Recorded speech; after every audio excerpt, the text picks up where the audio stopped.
چند گزارشات والدین کے لیے۔ بچہ 2 سال کا ہو جائے تو اس کے سامنے لباس نہ بدلیں۔ بچے کو خبردار کریں کہ وہ کسی اجنبی کی گود میں نہ بیٹھے۔ خیال رکھیں کوئی بچے کا الٹا نام نہ رکھے۔ بچہ گھر سے نکلے تو آپ کو معلوم ہو کہ وہ کہاں ہے اور کیا کھیل رہا ہے۔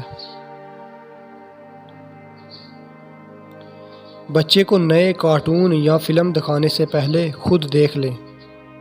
بچے کی معصومیت ختم کرنے والی فلمیں اور کتابیں دور ہٹا دیں۔ بچے کیبل کمپیوٹر پر کیا دیکھتے ہیں اس بات کا خیال رکھیں۔ خوش باش بچہ اداس رہنے لگے تو وجہ جاننے کی کوشش کریں۔ بچہ کسی بالغ رشتہ دار یا ہمسائے کے ہاں نہیں جانا چاہتا تو اسے ہرگز نہ بھیجیں۔ بچے کو ٹیوٹر، وین، رکشہ ڈرائیور، قاری صاحب، کسی ہمسائے، دوست یا کزن کے ساتھ کبھی تنہا مت چھوڑیں۔